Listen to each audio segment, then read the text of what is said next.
میرے عزیزو ابھی تک 1400 سال گزر گئے، بحث ہے، نبی کی سنت نہیں عمر کی سنت ہے۔ خدا کے واسطے ہاتھ جوڑ کے کہتا ہوں 1400 سال ہو گئے، اب تو عمر کا پیچھا چھوڑ دو، اللہ کے واسطے اب تو عمر کا پیچھا چھوڑ دو۔ کون کہتا ہے رسول اللہ صلی اللہ علیہ وسلم نے تراویح نہیں پڑھائی؟ 3 دن رسول اللہ صلی اللہ تعالی علیہ وسلم اس نماز کے لیے بار تشریف لاتے رہے، چوتھے دن رسول اللہ صلی اللہ تعالی علیہ وسلم تشریف نہیں لے کے آئے، صحابہ اکرام حجرے مبارک کی طرف نگاہیں کر کے تک رہے ہیں، اللہ اکبر۔ جب حضور تشریف لائے آپ نے فرمایا میں تمہاری آنکھوں کی چاہت کے اندر، تمہاری آنکھوں کے اندر دیکھ رہا ہوں تمہاری کیا چاہتی، اس نماز کے لیے میں چوتھے دن آتا۔ اور لوگوں اگر یہ نماز میرے اللہ کو بہت پسند آتی، یہ نماز اللہ میرے پر فرض کر دیتا، میری وجہ سے امت میں فرض کر دیتا، میں اس لیے نماز پڑھنے نہیں آیا کہیں نماز چوتھے دن دیکھ کے اللہ فرض نہ کر دے۔ حضرت عمر رضی اللہ عنہ نے تراویح یاد نہیں کی، اللہ کی قسم رسول اللہ صلی اللہ علیہ وسلم کے دور میں ہوئی، سیدنا صدیق اکبر رضی اللہ تعالیٰ عنہ کے دور میں ہوئی، حضرت عمر رضی اللہ تعالیٰ عنہ کا دور آیا تو جگہ جگہ مسجدوں کے اندر کبھی 4 ادھر 5 ادھر اپنے اپنی مرضی کا قاری جس کی تلاوت پسند ہوتی ادھر کھڑا کر لیتے، ادھر کھڑا کر لیتے۔ حضرت عمر رضی اللہ تعالیٰ عنہ میرے عزیز وہاں سے گزرے، آپ نے دیکھا ہے تو مسجد کے اندر شور ہو رہا ہے، 4 ادھر کھڑے 4 ادھر، آپ نے فرمایا لوگوں پڑھو تراویح لیکن سب اماموں کے پیچھے نہیں، ایک امام کے پیچھے پڑھو۔ آپ نے مختلف اماموں کے پیچھے سے ہٹا کر، یہ وجہ نہیں تھی کہ شور ہو رہا ہے کہ زیادہ قرآن نہیں، فرمایا ایک مسجد کے اندر ایک امام کے پیچھے تراویح پڑھو، سارے متحد ہو جاؤ، کیونکہ اسلام متحد ہونے کا اتحاد کا درس دینے کے لیے آیا، نہ کہ توڑنے کا درس دینے کے لیے آیا۔ باقی یہ مدرسہ دائیں بائیں آپ 20 بندے سے تراویح پڑھیں، لیکن میرے عزیزو حضرت عمر رضی اللہ تعالیٰ نے تو ایک بکھری ہوئی قوم کو اکٹھا کیا تھا، تراویح کا آغاز تو خود جناب محمد مصطفیٰ صلی اللہ علیہ وسلم نے کیا تھا۔ اب کسی کا اعتراض بنے حضور صلی اللہ تعالیٰ علیہ وسلم نے ارشاد فرمایا علیکم بسنتی و سنتی خلفاء الراشدین المہدیین، جو میں کروں گا وہ میرے یار، جو میرے یار کریں گے میں نہیں کروں گا وہ بھی میں محمد رسول اللہ کی سنت ہے۔ کتنی بڑی بات کر دی، جو میرا ابو بکر کرے، جو میرا عمر کرے، جو میرا عثمان کرے۔ محراب کہاں تھا میرے عزیزو؟ اللہ اکبر، یہ 3 سیڑھیاں کہاں تھی میرے عزیزو؟ اللہ غنی، ایک سیڑھی پر رسول اللہ صلی اللہ علیہ وسلم بیٹھا کرتے تھے، حضرت عثمان ابو بکر رضی اللہ عنہ آئے، بیٹھ ابو بکر، کہنے لگے نہیں میری کیا مجال، جہاں حضور بیٹھے وہاں بیٹھوں، آپ دوسری سیڑھی پر آ کر بیٹھ گئے۔ جناب عمر رضی اللہ تعالیٰ عنہ آئے، آپ تیسری پہ بیٹھ گئے کہ میری کیا مجال ہے کہ میں جہاں ابو بکر بیٹھے وہاں بیٹھوں، میں تو ابو بکر کے قدموں میں بیٹھوں گا۔ حضرت علی رضی اللہ تعالیٰ، حضرت عثمان رضی اللہ عنہ آئے، آپ تیسری سیڑھی پہ بیٹھے، پر میں عمر کی جگہ نہیں بیٹھتا، اللہ عثمان کا بھلا کرے، آپ نے ممبر کو 3 سیڑھیوں پر مقید کر دیا، متعین کر دیا، فرمایا اس طرح تو نمازی اوپر رہ جائیں گے اور امام گڑھے کے اندر چلے جائیں گے، کہاں تک جائیں گے؟ ابو بکر کیا اچھا نہ ہو، عمر بھی اس کو اچھا کہے گا، صحابہ کیا اچھا نہ ہو، جہاں اللہ کے نبی کے قدم تھے، جہاں اماموں کا امام بیٹھتا تھا، غلاموں کے غلام اس کے قدموں میں آ کے بیٹھ جائیں۔ اگر میرے عزیزو ہم حنفی لوگ ہیں، مسلک امام اعظم ابو حنیفہ رحمۃ اللہ علیہ، امام شافعی کا نام آئے گا ان کو بھی رحمۃ اللہ علیہ کہیں گے، احمد بن حنبل رحمۃ اللہ علیہ کا نام آئے گا ان کو بھی رحمۃ اللہ علیہ کہیں گے، امام مالک رحمۃ اللہ علیہ کا نام آئے گا ان کو بھی رحمۃ اللہ علیہ کہیں گے، امام اعظم ابو حنیفہ رحمۃ اللہ علیہ سب سے پہلا امام ہے، سارے ان کے شاگرد ہیں۔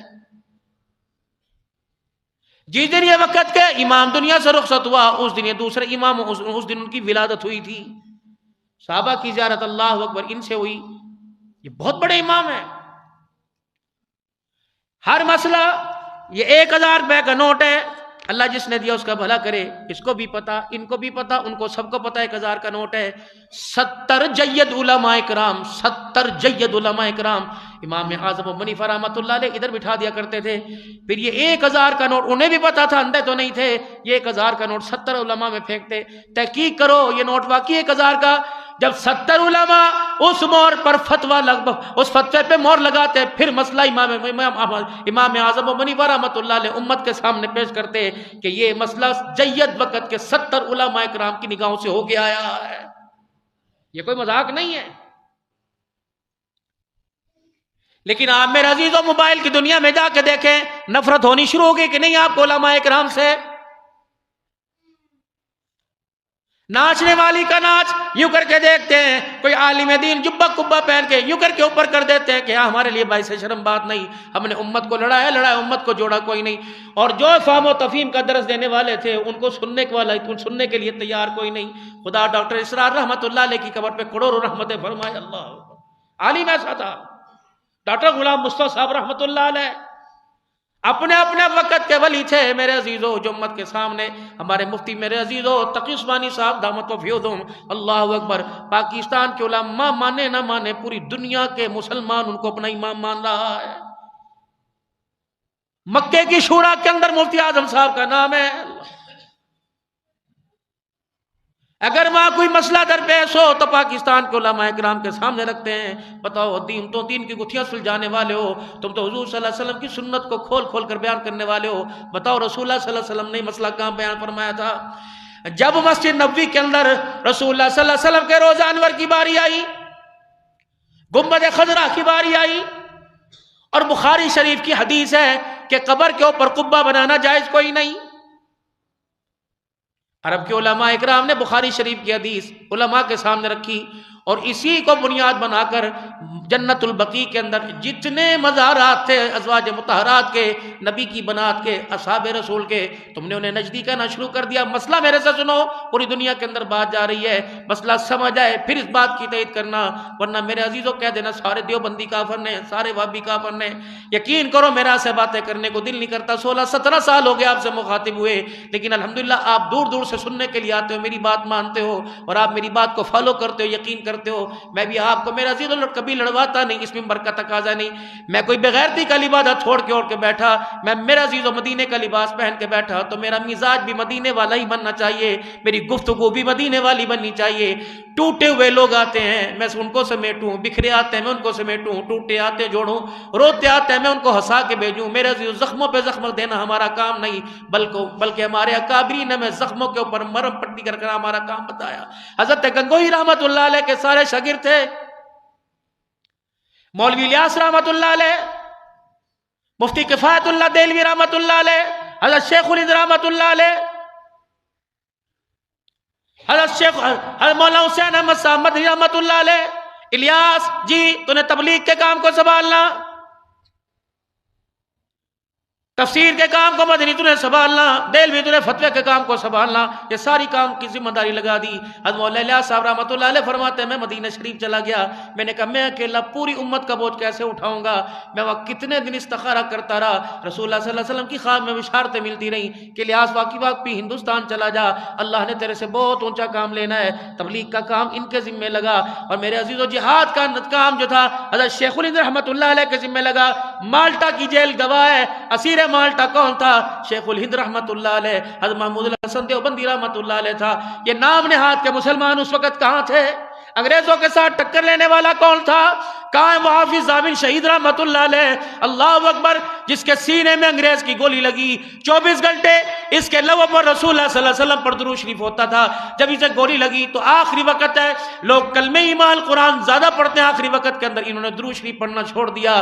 حضرت جی درود شریف کیوں نہیں پڑھتے؟ فرمایا انگریز کی گولی سینے میں، اور گولی بارود سے بنتی ہے، اس بارود میں سے بدبو آ رہی ہے، درود شریف میں اس لیے نہیں پڑھتا کہ بدبو کی وجہ سے حضور پہ درود کی توہین نہ ہو جائے۔ ان لوگوں کو کافر کہتے ہو؟ پڑھو ان کو اسلام کی تاریخ۔ یہ ہیرے، اللہ کی قسم ہیرے۔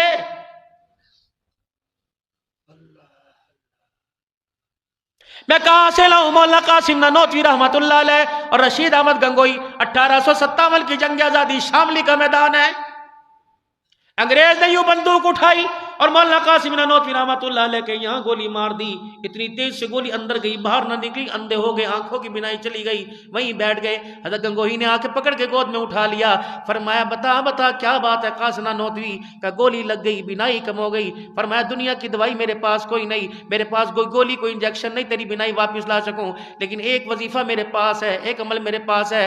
حضرت گنگوہی رحمت اللہ علیہ نے مولانا قاسم نانوتوی کو اپنی گود میں لٹا لیا اور 3 مرتبہ درود شریف پڑھا، اپنی زبان کو اپنے منہ سے نکالی، سارا تھوک اپنی زبان پہ لگایا، مولانا قاسم نانوتوی کے ماتھے پہ بلنا شروع کر دیا۔ فرمایا بیٹے اب آنکھیں کھول۔ حضرت نانوتوی رحمت اللہ علیہ نے آنکھیں کھولی، مسکرا کے کہنے لگے رب اکبر کی قسم ہے، بینائی تو واپس آ گئی، ماتھے سے گولی کا نشان بھی ختم ہو گیا۔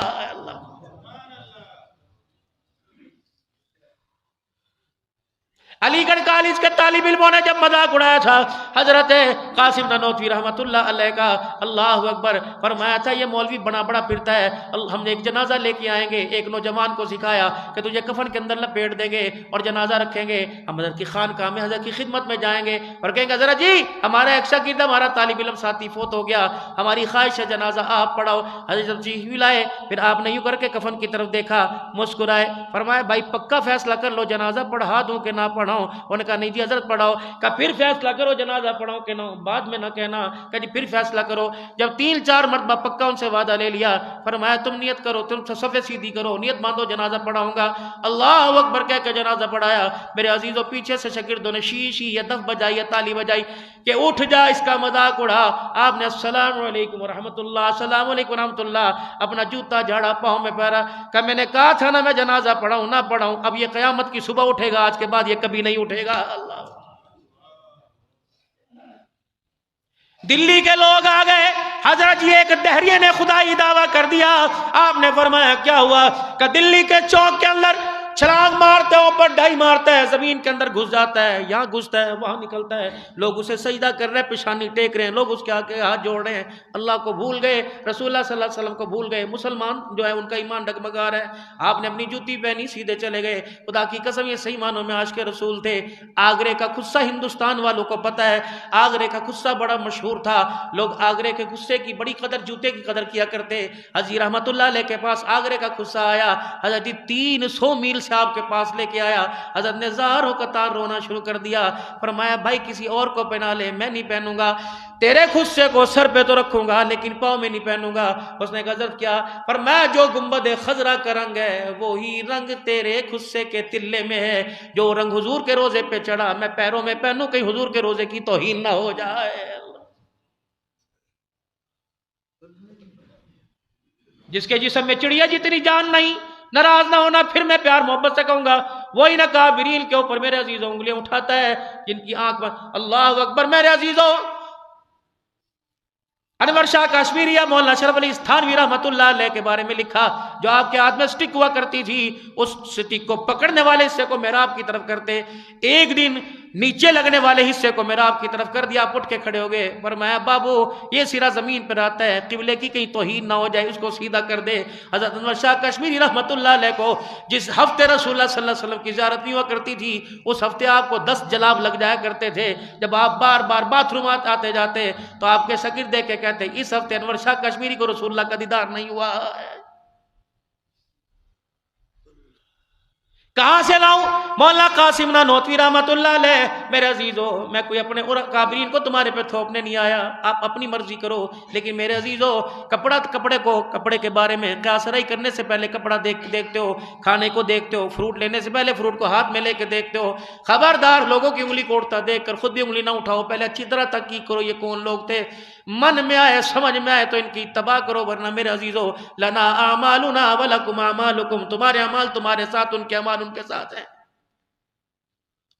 3 دن مولانا قاسم نانوتوی رحمۃ اللہ علیہ مدینہ شریف گئے، اللہ اکبر، صفہ کے چبوترے سے واپس آ جاتے ہیں، لوگ کہتے ہیں حضرت جی کیا بات ہے، مدینہ ہندوستان کے اندر تو مدینہ مدینہ کرتے ہو، یہاں کیا بات ہے؟ فرمایا تمہیں پتہ نہیں ہے، عمل پلے کچھ نہیں، دامن داغدار ہے، محمد بھی سونا، محمد کا روزہ بھی سونا، مدینہ کی مٹی بھی سونی، میں اس لیے مدینہ میں حضور کے روزے کے سامنے نہیں جا رہا، میں سلام پڑھوں، آپ فرمایا سلام کا جواب بعد میں دوں گا، پہلے بتا کیا لے کے آیا، میری جھولی خالی ہے۔ 3 دن نہیں گئے، چوتھے وقت تہجد کے وقت آئے، اللہ اکبر، مرید دیکھ رہے ہیں ریاض الجنہ سے ہوتے ہوئے آ رہے ہیں اور اپنی زبان اپنے ہونٹوں پہ پھیرتے ہوئے آ رہے ہیں۔ حضرت جی کیا ہوا؟ فرمایا آج مجھے خود بلا لیا، میرا سلام بھی قبول کیا، اپنے ہاتھوں سے مجھے شہد بھی چٹا دیا۔ اللہ، میں نے تو آپ سے خدا پاک کی قسم نبی پاک نہ کبھی بات کی نہ کبھی کروں گا، میں اس ولی کو مانتا ہی نہیں، وہ ولی کیسا جو اسرائیل سے جھگڑ پڑے کہ میرے مرید کی روح کو خبردار تو کیوں لے کے جا رہا ہے۔ اور میرے عزیزوں خدا کے واسطے میں آپ کے آگے ہاتھ جوڑتا ہوں، یہ ممبر تم نے کن ظالموں کے حوالے کر دیا؟ وہ لوگوں بکرے کے گوشت پر، جانور کے گوشت پر چھری پھیرتے نظر آئے، اس ممبر کو ذبح کرتے، اس دور کے اندر اتنے لوگ نظر آ رہے ہیں، میرے عزیزوں توبہ کرنا چاہیں تو توبہ کرنا بھی مشکل ہو گیا ہے۔ حقیقت ایسی بات ہے کہ نہیں؟ سمجھ آتی ہے کوئی بات جو آپ کے سامنے آتی ہے؟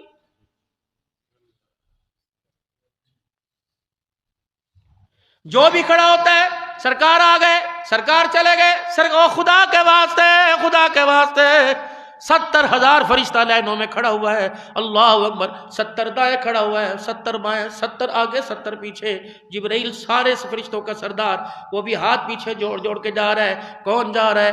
معراج کا دولہا جو حلیمہ کی بکریاں چرایا کرتا تھا، عرش مولا پہ اللہ سے ملاقات کرنے جا رہا ہے۔ 2,40,000 فرشتہ تو استقبال کے لیے آیا۔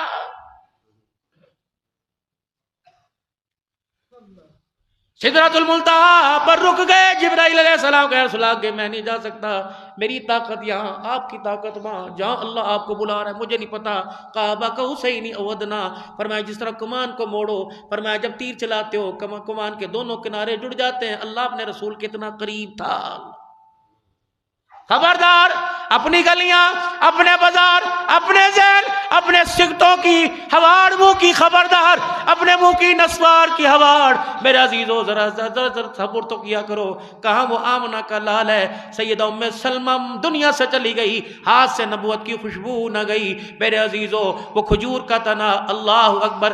میرے عزیزو رسول اللہ صلی اللہ تعالی علیہ وسلم جب ممبر نہیں بنا تھا، اللہ کے نبی خطبہ ارشاد فرمایا کرتے تھے، ایک تنے کے سہارے لیا کے سہارے۔ جب وہ ممبر بن گیا تو پہلا جمعہ آپ نے ممبر پر پڑھایا، مسجد نبی میں رونے کی آواز آ گئی۔ اللہ کے نبی صلی اللہ علیہ وسلم نے دائیں بائیں دیکھا، صحابہ مڑ مڑ کے پیچھے دیکھ رہے ہیں، یا رسول اللہ رونے کی آواز کیا؟ آپ نے ممبر چھوڑ دیا، ممبر سے اترے اور اس درخت کو جا کے یوں کر کے سینے سے لگایا، جیسے بچے کو پیار کرتے ہیں ویسے پیار کرنے لگ گئے۔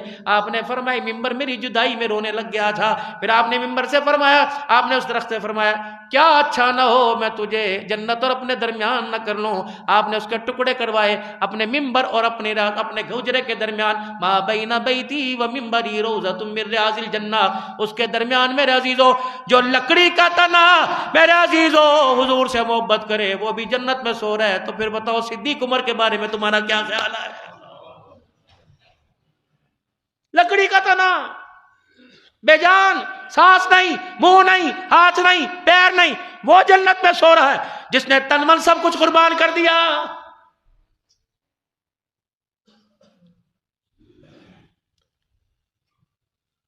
آج بھی میرے عزیزو خبردار، اگر حضور صلی اللہ علیہ وسلم کے روضہ انور میں جانا ہے تو سلام اگر نبی کو کرو گے، اس وقت تک تمہارا سلام حضور کے سینے میں نہیں جائے گا جب تک ابو بکر تمہارا سلام قبول نہیں کرے گا۔ سوچو تو صحیح، سلایا کہاں، بٹھایا کہاں؟ ابو بکر اگر تو 3 راتیں اپنی مجھے گود میں بٹھا سکتا ہے، میں محمد تجھے اپنی گود میں قیامت کی صبح تک بٹھا کے دکھاؤں گا۔